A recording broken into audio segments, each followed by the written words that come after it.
Welcome to the Tracking Connections podcast, and thanks for listening. We feature voices from around the world, sharing stories of working intentionally with deep nature connection in ways that transform lives, families, projects, and communities. I'm Sarah. I'm Aiden. And I'm Jon. And we are your hosts from Living Connection First. Hello, everybody. Welcome to Tracking Connections. This is Aiden. This is Sarah. We are on episode 12. Lucky dozen. This is Jon, and I'm really happy to have our guest today, Brian Knittel, with us. Brian and I have known each other for quite some time. Well, I think we go back more than a decade, quite a bit more than that. And Brian and I have the honor, or I should say I have the honor of working with Brian in a whole variety of councils, that are behind the scenes at H Shields and Connection First. And so I know Brian well, and we've been working very closely together. But Brian today is going to talk about one of my favorite topics, and I think also Aiden and Sarah's, and certainly one of Brian's, which is Tracking Club and the art of tracking and how we teach it in modern times and how we based that model off of what we learned from basically children who grow up in a tracking culture actually learn it from childhood. So I took a lot of anthropology, a lot of background on how my mentor, Tom Brown, trained me to become a tracker in my childhood. The way I kind of teach it now is based on the way Tom taught it to me, or I should say mentored me, really, because he didn't teach me anything.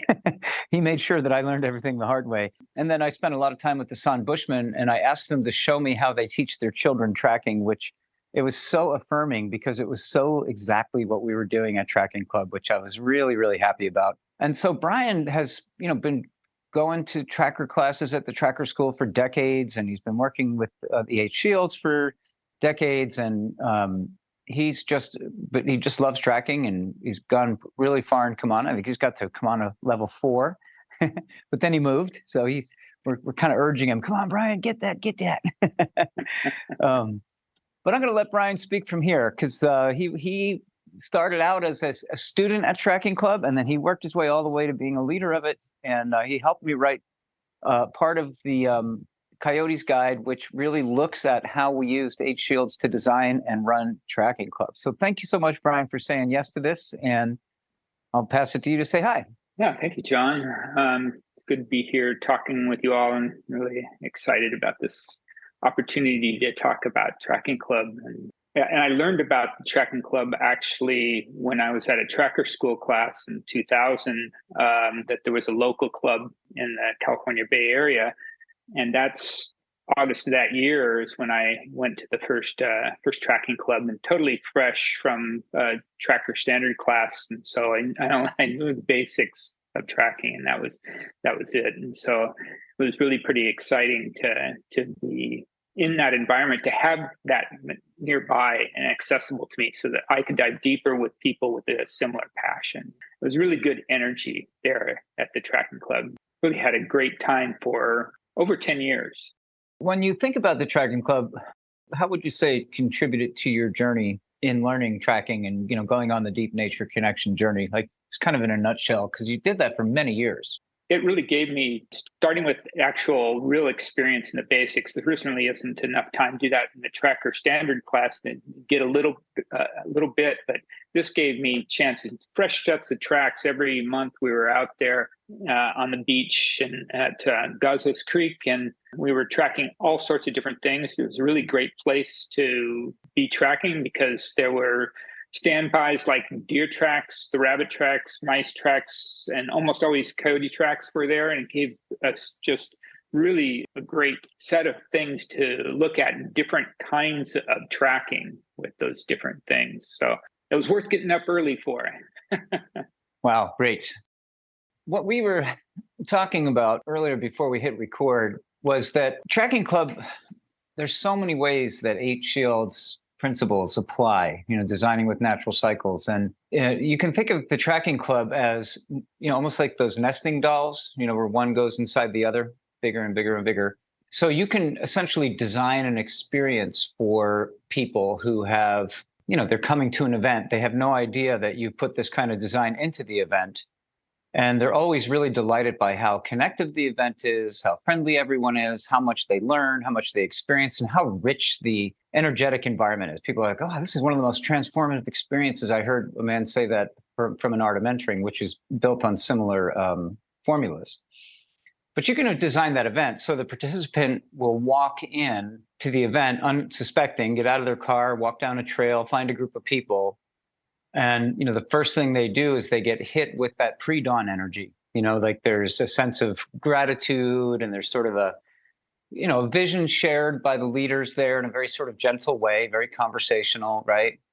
And then they get inspired, and that's the sunrise moment, right? And then from the sunrise moment, they get to do something that's motivating, and they actually get led to things and facilitated. And then they get to focus, which is that midday energy. And then they go into that late afternoon energy where they kind of relax into it and it starts to settle into their body. And then they come back at sunset to that West experience where they all celebrate what they've learned or insights they've had or questions or reflections. And then the people who've been around for a while, like Brian, would then reflect deeper and take it into that twilight energy. And then there's sort of a North Star that might be taught to them, like a principle to take home, which is that midnight energy. And then pre-dawn, thanks everybody, the quick closing round, everyone kind of gives gratitude and they're all excited and off they go, right? That's the flow that we're talking about. And I'll call that the smallest nesting doll in a way, right? That's the one at the inside. And Brian, what are your reflections on that? Especially like if you can go back to beginner's mind, when you first arrived there, did you notice something different about the way this group was working with you? Well, it was all really natural. And I didn't notice that there were mechanisms in place.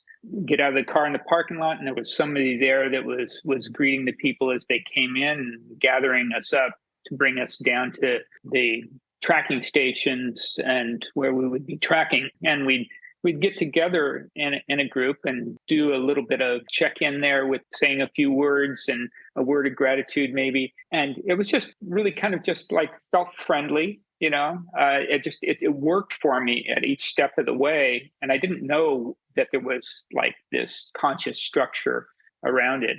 And then we get into the tracking stations and usually half a dozen or so tracking stations, each led by a different guide.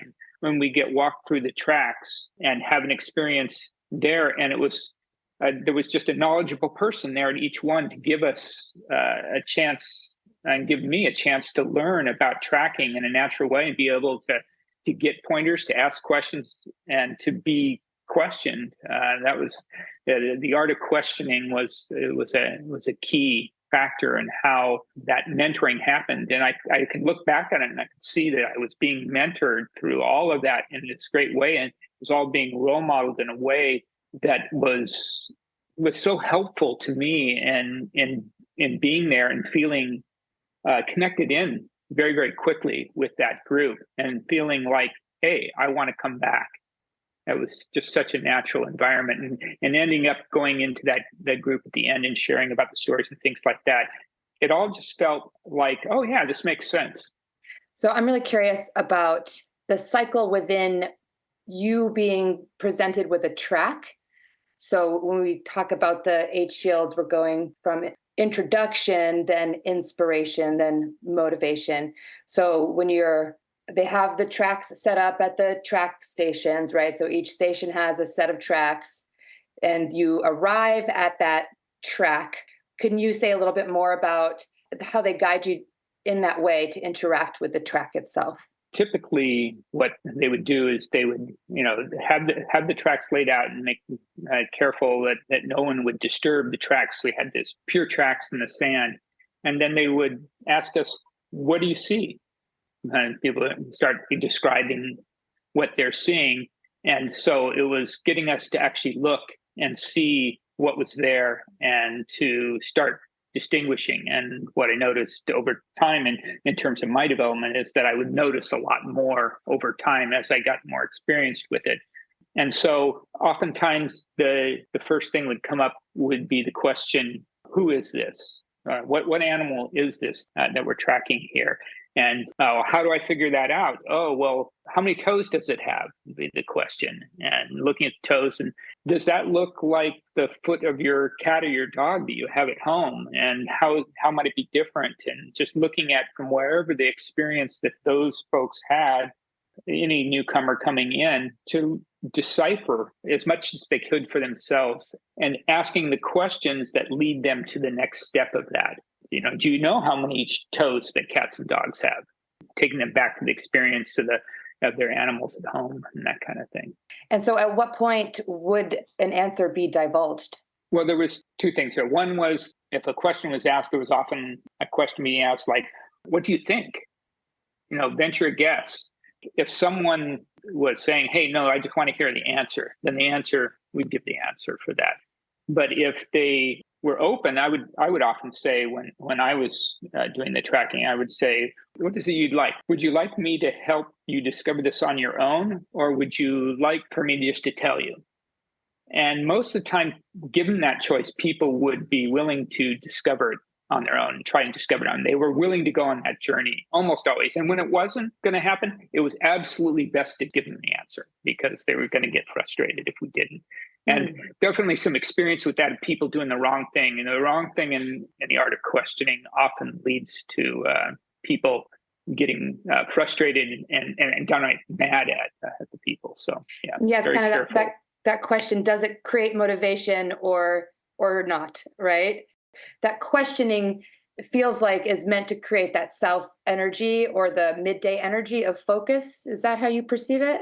Yes. And I mean, there was also the element of curiosity, motivating through curiosity, do you want to discover it yourself was really a question that was like, well, do I want to discover it? Am I curious enough is really the behind that question. And the people that came down were usually quite curious people, including the kids. Even the kids, were interested in making guesses as to what was there. Yeah, that's so it's so funny because what Brian's talking about, Sarah's kind of pulling on it as well. Like asking the questions you just watch people's body language. Like if Brian was a station master and he said to somebody, oh, well, how many toes does it have?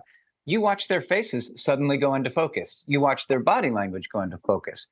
And now you're getting the benefit of that motivational mid-morning energy, curiosity going right into focus. And then mid-morning energy, focus, mid-morning energy, focus. So it's not like going around the wheel. At this point, you're sort of dancing between that mid-morning focus, right? That's what's happening at these stations.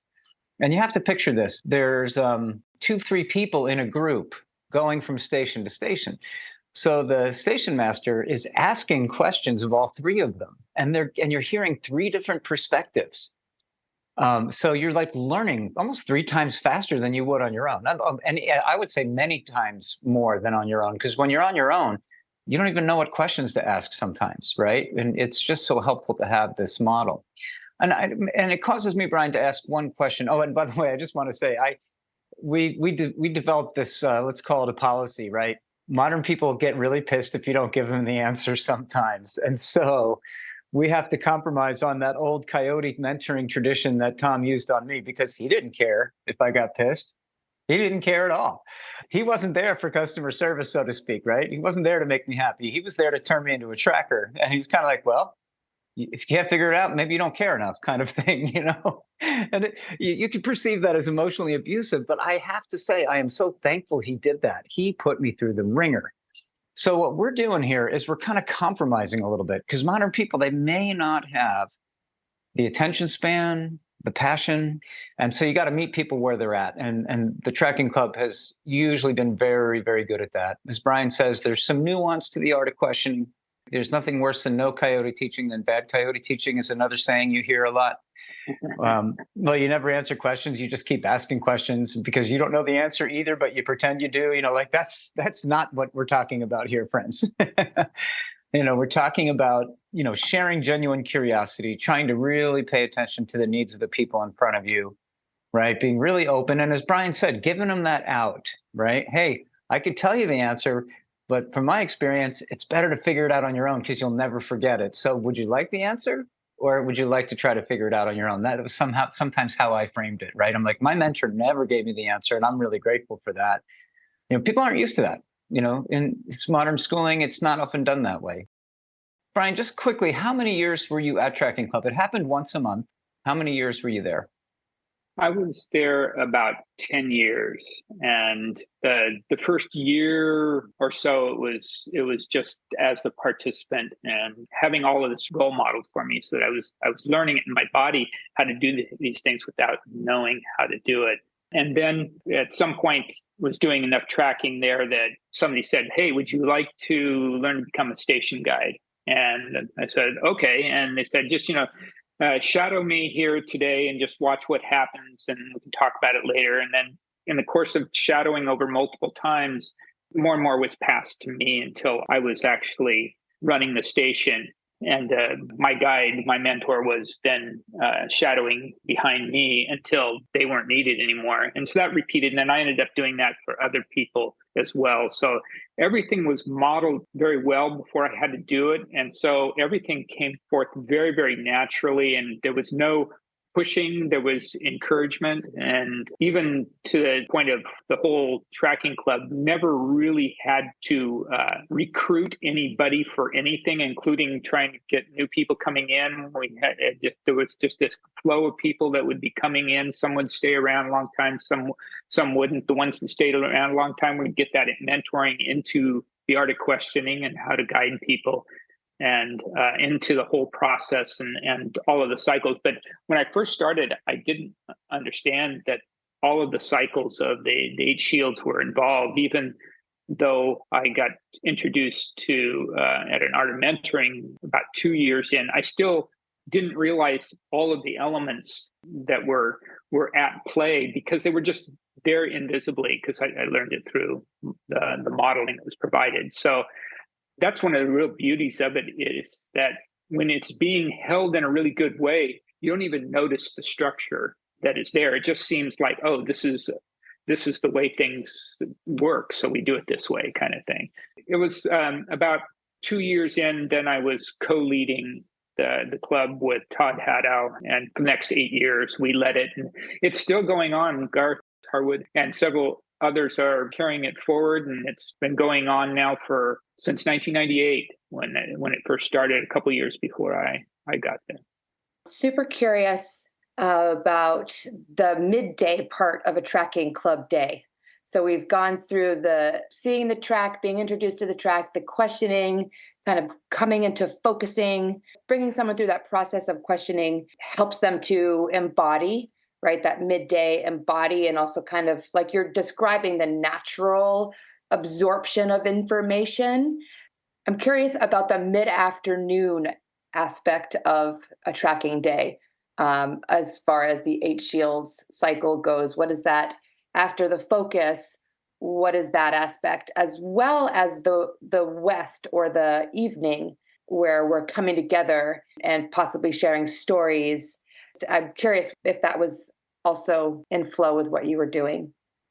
Yeah. So after looking at the tracks and the trails and going through all of the stations, we would take a quick break, relax, people get a snack to eat or something to drink, and we would gather up into a circle, and then we would share the stories. We'd go through station by station and ask anybody if they had any reflections about that station and stories. And sometimes more information would come out, then more things would be revealed about what was going on for the animals.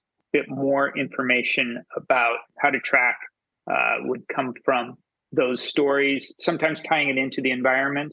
And in one case, there was even like the story, well, I think that the coyotes came in first, and then the deer came through after that, and layering all of the things that happened there. That was rare to have that all come together like that, but that could happen as part of the story, as part of that really more Northwest with the most experienced trackers.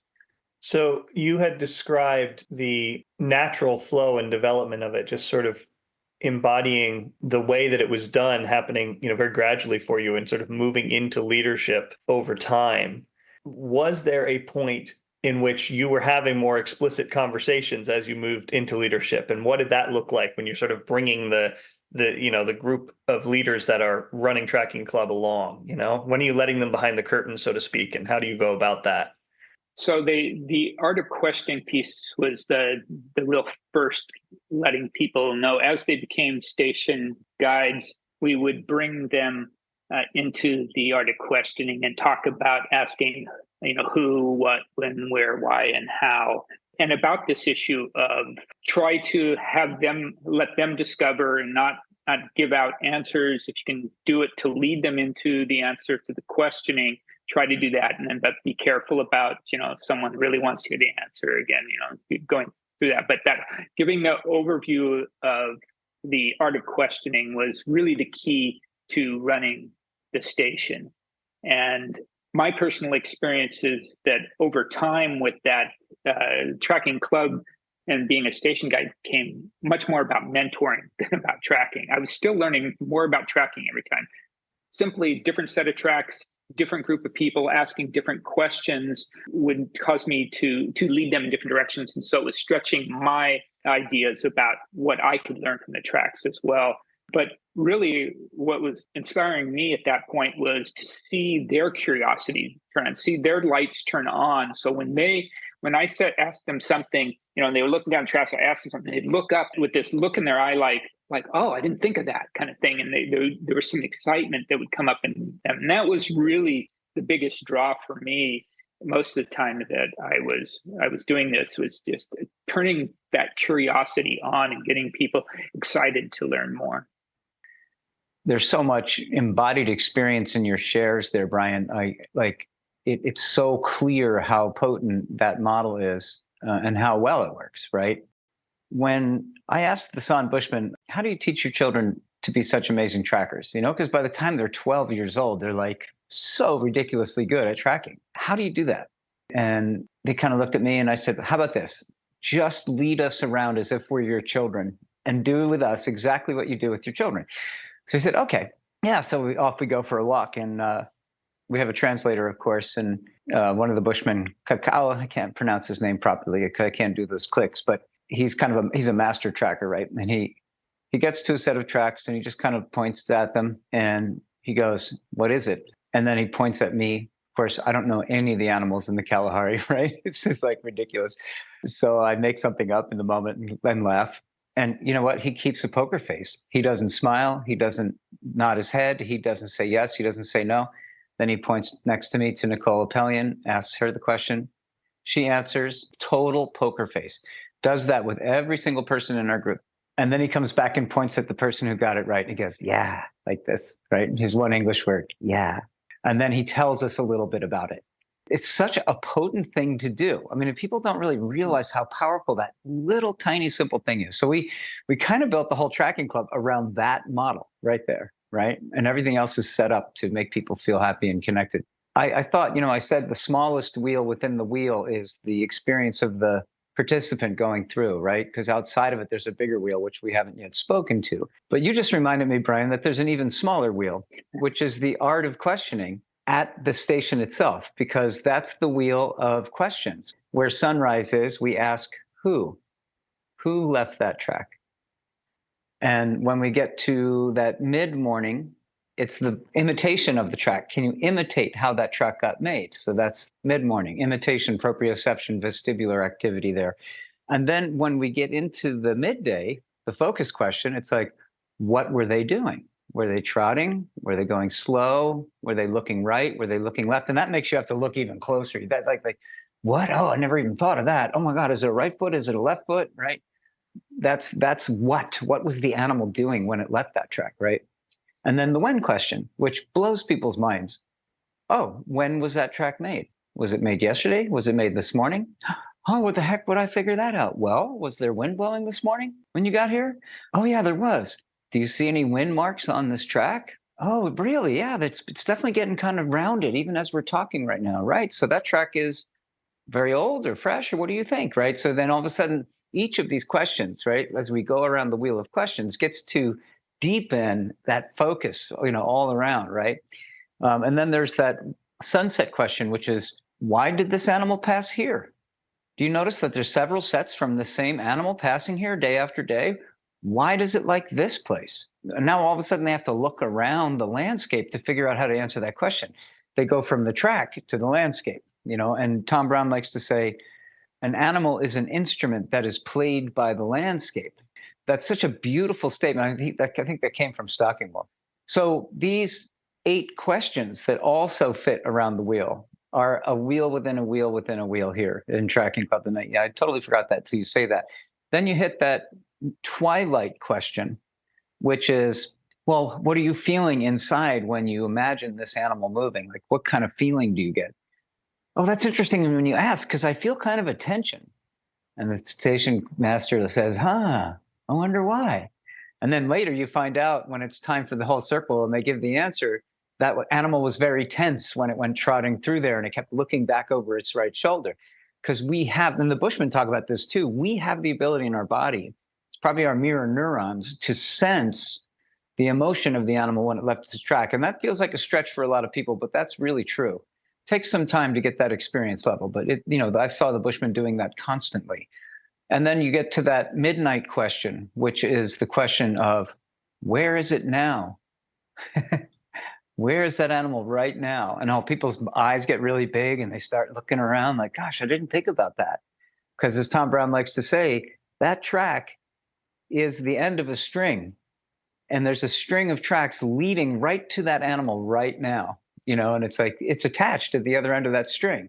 So where is that animal right now? Can you find it? Can you actually go to that animal right now? Can you follow it, with your tracking skills? Or can you figure out where it might be bedded down right now? Like, look around this landscape. Where might it be right now, right? It's such a cool question. And then how? And we always tie the how question, that pre-dawn question, to the mystery of, listen to this. This is a stretch, but I like this way of looking at it. When that animal went by, what would a sparrow have said about it? What would a starling have said about it? Would it have been alarmed? Would it have been relaxed? What kind of concentric ring was it putting out on the landscape? In other words, how was it moving? How was it affecting the landscape? What concentric rings was it causing? These are such, you could spend a day on a single track if you just worked these 8 perspectives through the art of questioning. So yeah, what are your reflections on that, Brian? I just wanted to give that sort of representation of the wheel of the questions. Yeah, thank you, Jon.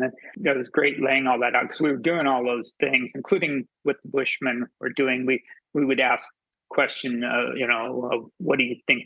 Who do you think this is that left these tracks fairly early on, and ask each person, and just kind of after each one, being non-committal and doing that and leading them to find the answers for that, and then going on to what they were doing here, what and why, how, when. We wouldn't always go through all of the questions every time, but we were definitely following that model of questioning. And that was part of the mentoring process. It was kind of a second level mentoring process for the station guides. We'd talk about a little bit about the questions, but to take that to that full set of questions definitely required a little bit more experience on the part of the guides. But yes, it was all about drawing the people in deeper. And when we would do things like what was it doing here, and they would do the invitation, one of the things we would say is, and look around at the landscape around you, see what you can see or what you can't see now that you're down at their level. And so there was that becoming the animal and getting to feel what it felt like to be the animal. And that really made a huge difference in perspective and brought people into actually looking at the environment around them, because, like you say, the environment plays the animal. In some respects, the animal also plays the environment. The animal makes trails and eats things. It's actually forming the landscape as well. And so we would talk to those things. Oftentimes that level of thing would be coming up in the gathering at the end. Sometimes we would, we'd focus on who, and we'd go to the next one depending upon what level the people were at and how fast we could go on to things. But sometimes it was about trailing, and it was really up to the tracking guide whether they wanted to make this more about who or more about the trail. And we learned a lot about the trail patterns and gaits from the animals in the sand. It was just such a good place to be able to see long trails and see some peculiarities of certain animals.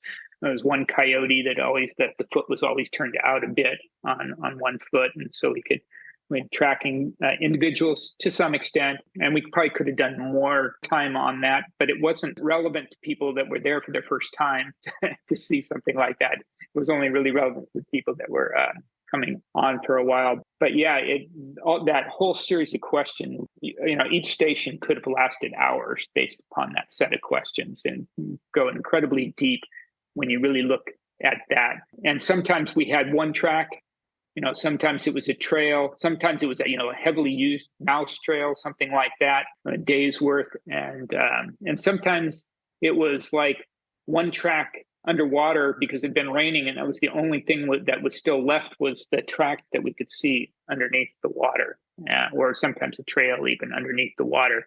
And people wouldn't even notice those tracks at first, usually, and so we had to kind of bring their attention to those things. But there was always something different out there that caused us to be able to be curious ourselves as tracking guides, to wanting to learn more about what was going on. So that the curiosity was always happening at multiple levels.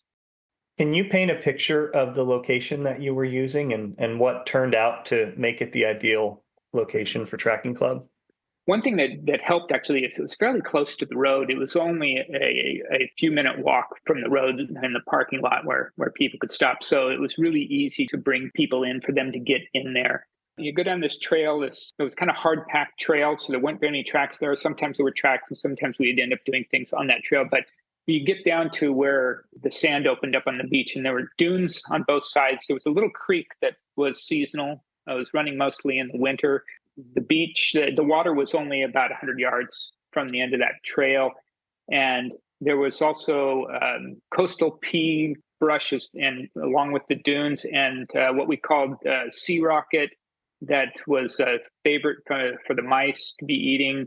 And that was also a pioneer plant. It was out reclaiming the land from the ocean all the time and then having to give up ground when the waves were coming up earlier. And so there was a variety of different kinds of brush, and there was undulations in the sand, and the creek would come through in the winter sometimes and carve out a wide swath, and sometimes it would cool up and there was a lagoon. And so there was all these different varieties of things that were happening to the landscape throughout the year. And that became one of the larger patterns that we were looking at, is what's happening to the land over a year cycle and over the cycle of many years being there. One time, a group came in to burn out the dune grass, which is European dune grass, and so it wasn't native, to let the chaparral pea grow back more strongly. And so we saw that happen and saw what happened with where the animal tracks disappeared and where they focused more on and kind of went to new areas, and where things came back and how the land recovered from the burn. And so it was really fascinating to see over time. There was also this pattern: the sand would build up usually around December and be higher in the winter and lower in the summer. And I would have predicted the opposite if I was really surprised to find that out. So we saw these different kinds of patterns, and there were different animals that were coming through at different times. Like I said, the deer and the coyote were coming through most of the time. But one time we got an elephant seal that came through. And one time there was toad tracks that went down half a mile down the beach, just a set of toad tracks, and that crawled up on this little rocky outcropping to get over to the next bit of sand. But something apparently got it on the way going over. We had some signs that it was a seagull, but it was just like there was all these adventures that would be created, different kind of adventures. It was really great to have some animals that were reliably there and some that were throwing in curves. The raccoon would only come through occasionally, and so it surprised people. They wouldn't recognize it necessarily right away if they were beginners. So there was always this excitement about what would we find on the beach. And the tracking guides would get down there at 7 a.m. to start looking at the tracks before anybody got there, because we had to be careful to walk around, not destroying the tracks as we did that. That was actually the most fun time, because everything was pure. The light was perfect, and the wind hadn't degraded any of the tracks. And so it was absolutely the best time to be tracking. So there was a lot of incentive to get there early and scope out where we would do the stations. I am curious how the wrap up goes for a tracking club day, when you've gone through the heart of the day, and then you've come back and shared stories and got some kind of mentoring, bringing things together. How do you kind of wrap things up and send folks on their way? So we would always end with a round of gratitude and some information about when we'd see them again, and what was going on, that they could expect us. We were always there every month, so it was pretty reliable. But we'd send them off with an ending, feel good type of ending, with letting them know that they're welcome to come back, and inviting them to come back and encouraging them to come back. And then we break off the station guides and the other organizers would come together and talk about what happened, and what we could do differently, and what, like, oh, I saw this other line of track, you should look for this next time, and that kind of thing. Just whatever other kinds of things would come up to enrich the experience there at the beach. And tracking guides got a chance to ask any other questions that they wanted to ask. One of the interesting things about being a tracking guide is oftentimes you wouldn't even see the other sets of tracks or know what they're getting and seeing in the other tracks, because we stayed with a set of tracks, and so it was a little bit more time to ask a little bit more about that kind of thing, as and any other questioning about how to go about doing the running the stations. And then we'd wrap that up, and then we would send people on our way. And sometimes when it was Todd and I organizing it, we'd get together and make plans about whether we wanted to do something that was like offsite next time or at that same place. We liked going to that same place because of the patterns that we were picking up, what we were learning about the land. It's like sit spot in the same space. You learn that piece of land really, really well, and it really tells you a lot about everywhere else you go. You were reminding me of when Jon and I were teaching tracking in Yellowstone with George Buman. We had been with the same group for 5 days, and we did a closing circle on the last afternoon. And it was so powerful to hear how each person had shifted. It was like each person was getting something from each other's share of what their bundle was that they were taking. So there's that circle where we're gathering the story of the track, right, in the early evening in the West, up here in the Northern Hemisphere. But then there's that also opportunity to reflect on what happened in me. What were the things that I experienced as myself? And that feels so important, as well as then the staff debrief, right? So the trackers, recipients leave, but the debrief with the staff, that still like so holds the bundle, right? Of you've come together to hold a container for a group, for tracking, and you don't just leave right after you kind of close your own container. So it's the container you're holding is holding a small sphere, and then you're also having a sphere of leadership there. So I just appreciate that there's a acknowledgement of differentiation there with the staff, and the importance of having the cycles for yourselves as well as for the students. Yeah, so we had kind of this cycle of tracking club meeting there at the day with the things that we would do, which is mostly what we've been talking about. And inside that was the cycles for the station guides, and they were really going through all the 8 directions and that kind of thing too in those cycles, and the art of questioning that was happening in that. But outside of that, there was also that cycle of all of the people that came together to organize the tracking club and running it. And then there was this kind of a cycle about the lifetime of the club that was a cycle that was bigger than that, looking at over time what we're doing and how are we serving all of the people there, and giving them the best tracking, mentoring, and nature connection experiences that we could. So there was that cycle inside of a cycle, the Russian doll thing that Jon was talking about at the beginning. Yeah, I wanted to ask, Aiden asked you earlier to describe the place. You did a really good job of describing the ecology and the landscape. We know now that you live by the ocean. I wonder how you were drawn to the ocean to live right next to it like you do now. How much do you think spending 10 years in that most magnificently beautiful Gazos Creek beach influenced your love of the ocean? I'm curious because that is such a breathtaking place. I mean, Tracking Club is cool, but I mean, people go to that place just to take pictures of it because it's so beautiful. Yes, it definitely had an effect. I had experienced the ocean since I was a child, and we went down to the coast down in San Diego regularly. But I'd never actually gone to a place every month like that over years. That was the first time I'd ever done that like that regularly, and so that was I learned so much about patterns that I never noticed before, tidal patterns, and trying to figure out the moon and the tidal patterns, which is really confusing. But there is a pattern there.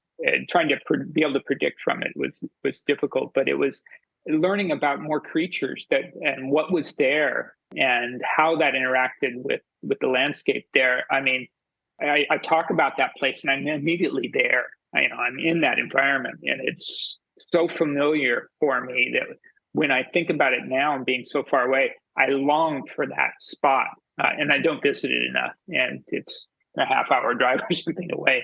So it definitely made me think here about the aspects that I wanted in terms of living here, and one of them was that I wanted close to beach, be able to see some of these kind of patterns, and it was also I realized very quickly and looking around here is that there was a beach up the way that was 7 miles long that had some estuaries going into it, and so I was looking at the patterns. It's not easy to get to those places on that beach, but I immediately more attached to this area because I know the types of things that I'll find there.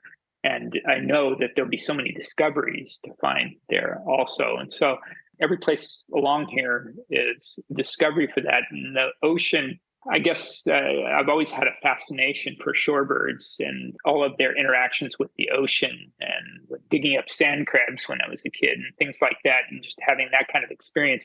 So this definitely broadened that experience.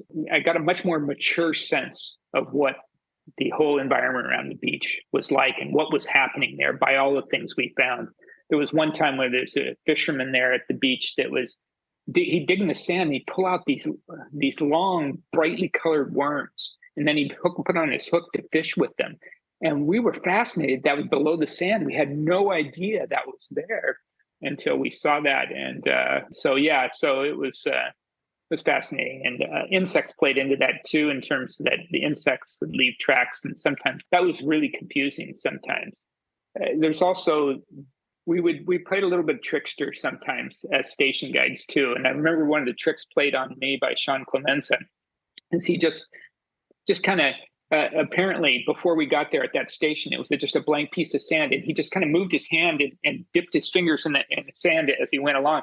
And then he presented it as an animal track to us, and we were trying to figure out what it was, and it was just like so confusing. It goes like, it's got to no, but it can't be, and he's kind of this contradicting things. And what he told us after, it was sort of like, oh, it's kind of a letdown, all that work, and it wasn't anything. But it was also made me more aware of realizing that it may not be what I think it will be, and that in general, I always dealt in probabilities and talked to people in probabilities. They asked me at the end, what I thought that was, and I would say I've got a 90% chance that it was this, but I would never go to 100% chance, because there were times when I was 100% sure and I said that and I was wrong. And so that became a core element of the Tracking Club, is never say for sure, because there are things that get thrown in there. And one of the interesting ones too that we would stretch people on is the dune grass that would blow in the wind and would make marks in the sand. And sometimes the marks looked like they could be from animals, and people would have to kind of figure out, then they take the leaf and they bring it over, and they realize that was blowing in the wind and creating that mark. So many different kinds of unexpected lessons. I'm imagining people listening right now, and they're thinking, how can I start a tracking club of my own? And I think this is a really good blueprint as a starting point. And I just wanted to also note a couple of resources. One is The Coyote's Guide to Connecting Children with Nature by Jon Young. And you can get that online wherever books are sold. And there is a whole section about Tracking Club in there for folks who are looking to get started. And I also want to note that for folks that are in striking distance of Half Moon Bay, the Bay Area Tracking Club is still active. They have actually a Facebook group, it looks like, online, and they have a monthly story. It looks like there were peregrine falcons on the beach in February. Yeah, so for those of you who are thinking about this and going, man, I want to get involved, or I want to start something of my own, just a couple of resources for you, and just want to reflect my own inspiration from hearing this again, and second your beautiful description of that beach and that place. And I, have walked down that path myself, and I could see it coming to life as you were describing it. And it reminds me too, just of how much going through this tracking process does teach us to look at the landscape in a whole new way, and to create these beautiful maps in our minds and our imaginations of the place. So thank you for everything you shared. I've really enjoyed this. Yeah, thank you, Brian. It's been really lovely to hear. And I was kind of picking your brain there on the design, because I'm going to be teaching some tracking classes here soon. And I'm just deeply curious, really, of the learning process and how people experience it. So I love the part of hearing the inspiration that naturally emerged out of participants. There's the inspiration in the early morning part of the wheel, but then there was this also naturally emergent experience that for the participants that I believe it was allowed to emerge because of the very natural presentation, the relaxed atmosphere, the welcoming. So I'm just really appreciating that, and also noticing your love for that place. Yes, it's beautiful. Yes, you were there a lot for 10 years, but you were also practicing deep connection every single time you went there, right? So how could you not have longing for a place that became, a series of relationships, and relationship to the place itself, right? The way you spoke about tracking the sand and the moon, like you were connecting with that place in so many ways, which is the beauty of tracking, and tracking when it's done in a connective container and in an intentional way. So I really appreciate you illustrating all of that for us today. Thank you. It was a fun adventure with you all, and having me remember things more than I have recently. So that was really helpful. Yeah, I really appreciate, Brian, what a skilled mentor you have become. And I know you said it, the tracking club really helped you get there, because Brian is one of the people who works with us on Village Talk every Wednesday for the last dozen years or so. And he's one of the facilitators there. He also facilitates men's circles. So he's just got this really, really rich background in mentoring and holding a good space for people. So I really appreciate your sharing the story of the tracking club. Brian and I got to work on that part of Coyote's Guide from pages 218 to 228. We worked on that to include in Coyote's Guide because we wanted to show people a model based on many levels of H Shields modeling. And I think we did a good job of showing layers within layer, wheels within wheels within wheels today. So I really appreciate that.